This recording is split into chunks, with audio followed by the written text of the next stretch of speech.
अस्सलाम वालेकुम, आप देख रहे हैं दी मैथ कॉर्नर। आइए कुछ नंबर्स को ऐड करते हैं और देखते हैं कि क्या रिजल्ट आता है। 3 + 5 आप करेंगे तो क्या आंसर आएगा? 8 आएगा। 5 + 5 करेंगे तो आपके पास आंसर क्या आएगा? 10। आप जानते हैं 10 में आप 5 प्लस करेंगे तो आपके पास आंसर आ जाएगा 15। कोई भी ऐसा ना कोई भी नंबर लें, आप 3 में 15 ऐड कर लें, आपके पास आंसर आ जाता है 18। आप जानते हैं कि इस प्रोसेस को हम क्या कहते हैं? एडिशन। एडिशन कहते हैं, सम कह लें, प्लस कह लें, या कुछ भी, जो भी आप अपनी वर्डिंग में इसको कहते हैं। उर्दू में हम इसको जमा का नाम लेते हैं, जमा का अमल है ये। इसी तरह हम सब्ट्रैक्शन करते हैं। सब्ट्रैक्शन में फॉर एग्जांपल अगर आपके पास 3 - 5 है, आप करते हैं तो आप जानते हैं कि आपके पास इसका आंसर आता है -2। आप 10 - 5 करेंगे तो आपके पास आंसर आएगा 5। आप 15 - 5 करेंगे तो आपके पास आंसर आता है 10। कोई भी नंबर्स ले लें, जैसे यहाँ पे इन्हीं नंबर्स को ले लेते हैं। 3 - 15 करेंगे तो आपके पास आंसर आता है -12। इस प्रोसेस को या इस ऑपरेशन को हम कहते हैं कि हम क्या कर रहे हैं? हम कर रहे हैं सब्ट्रैक्शन।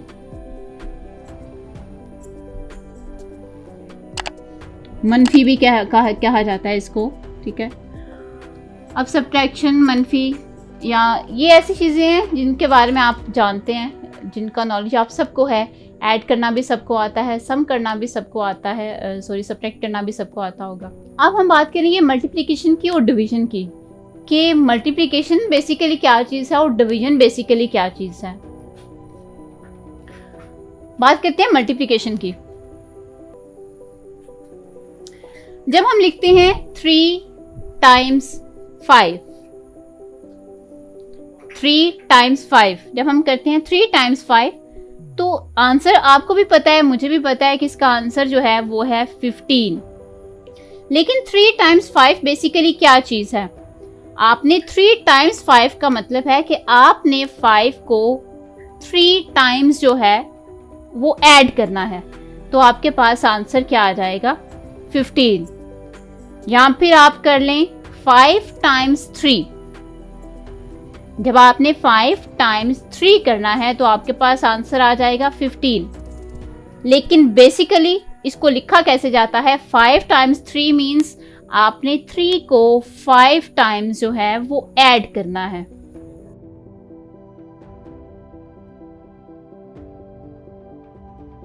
यानी आप 5 में 5 प्लस करेंगे तो 10, 10 में 5 प्लस करेंगे तो आंसर आएगा 15। इसी तरह जब 3 × 5 आप करते हैं तो आपके आंसर 15 ही आता है। इसी तरह 5 × 3 का आंसर आप जानते हैं, लेकिन आप जब 3 को 5 टाइम्स ऐड करते हैं तो तब भी आपके पास यही आंसर आएगा। 3 × 3 6 हो जाएगा, 9, 12 और 15। अब अगर हम बात करें मल्टीप्लिकेशन की और एडिशन की, तो जब हम मल्टीप्लिकेशन और एडिशन को आपस में रिलेट करते हैं तो हम इससे ये रिजल्ट निकालेंगे कि हमारे पास जो मल्टीप्लिकेशन है वो असल में क्या है? वो असल में एक रिपीटेडली एडिशन है। हमारे पास मल्टीप्लिकेशन जो है वो एक रिपीटेडली एडिशन का प्रोसेस है कि आपने नंबर्स को रिपीटेडली ऐड करना होता है तो वो मल्टीप्लिकेशन में चेंज हो जाते हैं। जैसे यहाँ पे देखें, आपने क्या किया है? मल्टीप्लाई करने के लिए आपने 3 को रिपीटेडली 5 टाइम्स ऐड किया है, तो आपके पास जो मल्टीप्लिकेशन है वो आपके पास एक रिपीटेडली प्रोसेस है एडिशन का। अब आपके पास सब्ट्रैक्शन की बात अगर हम करें, सब्ट्रैक्शन में क्या होता है? हमारे पास अगर एक नंबर है 15, फॉर एग्जांपल 15 ले लें, आपने उसमें से सब्ट्रैक्ट करना है 5 को।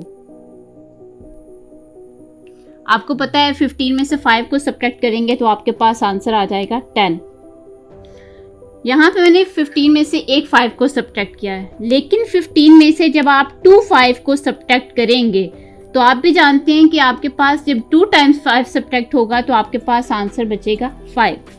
इसी तरह जब आप 15 में से 5 को 3 टाइम्स जो है वो सब्ट्रैक्ट करेंगे तो आपके पास आंसर बचेगा 0।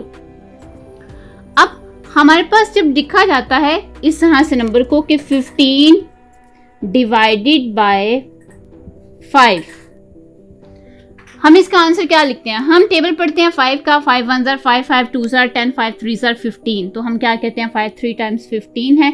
इट मीन्स कि हमारे पास डिवीजन का आंसर जो है वो क्या है, 3 है। अब ये तो एक कॉमनली चीज़ है जो हम यूज़ करते हैं, लेकिन बेसिकली आप देखें आपने 15 में से 5 को कितने टाइम्स सब्ट्रैक्ट किया है, आपने 15 में से 5 को 3 टाइम्स सब्ट्रैक्ट किया है, 1 2 3, तो तब आपके पास जो है वो आंसर आया है 0। मीन्स 15 को कंप्लीट डिवाइड करने के लिए आप 5 को 3 टाइम्स जो है वो सब्ट्रैक्ट करेंगे तो आपके पास डिवीजन जो है वो कंप्लीट होती है। इसी तरह हम सब्ट्रैक्शन या मनफी में कोई एक और नंबर ले लेते हैं। फॉर एग्जांपल आप ले लें 20 ले लें। जब आप 20 को डिवाइड करते हैं 4 के साथ, तकसीम कह लेते हैं, डिवाइड कह लें इसको, 20 डिवाइड बाय 4 आप करते हैं तो आपको पता है कि आप इसका आंसर 5 लिखते हैं कि 4 5 टाइम्स 20।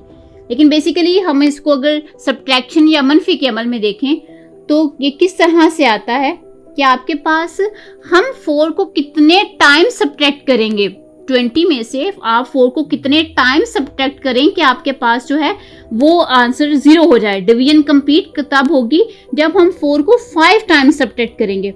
आप 20 में से 4 को सब्ट्रैक्ट करेंगे तो 16 आएगा, 16 में से आप 4 को सब्ट्रैक्ट करेंगे तो आपके पास आंसर क्या आ जाएगा, 12।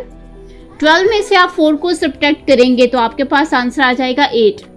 8 में से आप 4 को सब्ट्रैक्ट करेंगे तो आपके पास आंसर आएगा 4, और 4 में से आप उस 4 को सब्ट्रैक्ट करेंगे तो तब आपके पास डिवीजन कंप्लीट होगी और आपके पास आंसर आएगा 0।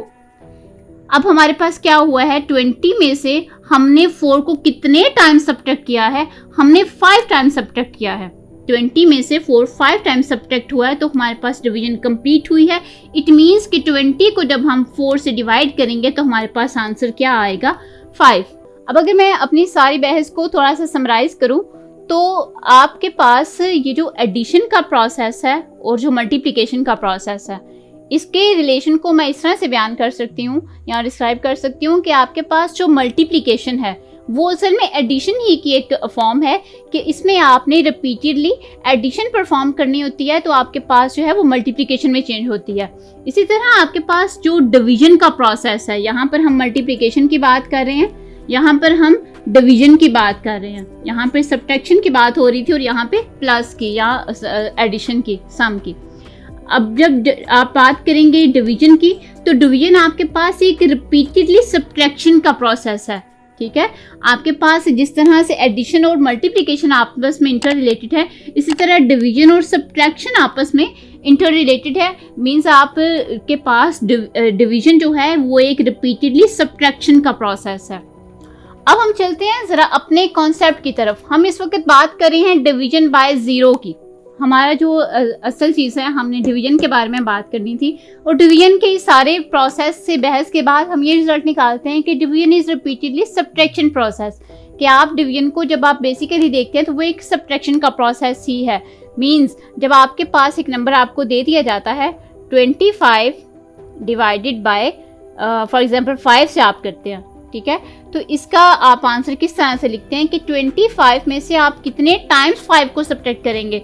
तो आप 25 में से 5 को, आप जानते हैं 5 निकालेंगे तो 20 आएगा, 20 में से 5 निकालेंगे तो 15 आएगा, 15 में से 5 निकालेंगे तो 10 आएगा, 10 में से 5 निकाल देंगे तो आपके पास 5 बचेगा और उस 5 में से 5 निकालेंगे तो तभी आपके पास 0 आएगा। इट मीन्स कि 20 में से आपने 5 टाइम्स सब्ट्रैक्ट किया है, तो आपके पास आंसर जो है वो 5 आएगा। अब हम बात करें डिवाइडिंग बाय 0 की। यहाँ पर तो हमने काउंट कर लिया कि 25 में से कितने बार जो है वो सब्ट्रैक्ट हुआ है 5, या 15 में से कितने टाइम्स जो है वो हमने 5 को सब्ट्रैक्ट किया है, 20 में से कितने टाइम्स 4 सब्ट्रैक्ट हुआ है, ये तो हम काउंट कर सकते हैं। अब बात कर लेते हैं डिवाइडिंग बाय 0 की कि जब आपके पास कोई भी नंबर जो है वो 0 के साथ डिवाइड होता है, आप 1 डिवाइडेड बाय 0 ले लें, आप कोई भी नंबर डिवाइडेड बाय 0 ले लें, तो आप इसमें से, मैंने आपको बताया ना कि हम माइनस का प्रोसेस करते हैं, सब्ट्रैक्शन का प्रोसेस। आप 1 में से 0 माइनस करेंगे तो आपके पास 1 आएगा, आप फिर 0 सब्ट्रैक्ट करेंगे तो 1 आएगा, फिर 0 सब्ट्रैक्ट करेंगे तो 1 आएगा, और ये प्रोसेस चलता जाएगा। इसकी कोई लिमिट नहीं है हमारे पास कि आप कितने 0 सब्ट्रैक्ट करेंगे तो आपके पास कंप्लीट डिवीजन आएगी। इसीलिए जब हम इसकी डिवीजन का आंसर लिखते हैं तो हम लिख देते हैं कि हमारे पास ये एक अनडिफाइंड चीज़ है, कि हम डिफाइन नहीं कर सकते कि जब हम 0 किसी भी नंबर के साथ डिवाइड करते हैं तो वो कितने टाइम्स हम सब्ट्रैक्ट करेंगे तो हमारे पास डिवीजन कंप्लीट होगी। वो एक अनडिफाइंड प्रोसेस बन जाता है। ये था आंसर एक ऐसे क्वेश्चन का कि जब हम किसी भी नंबर को डिवाइड बाय 0 करते हैं तो हम उसका आंसर अनडिफाइंड या फिर इन्फिनिटी क्यों लिखते हैं। अगर आपके पास ऐसा कोई क्वेश्चन है तो आप हमें कमेंट सेक्शन में ज़रूर बताएं और हमारी ऐसी वीडियोस के लिए हमारे चैनल को सब्सक्राइब ज़रूर करें। शुक्रिया।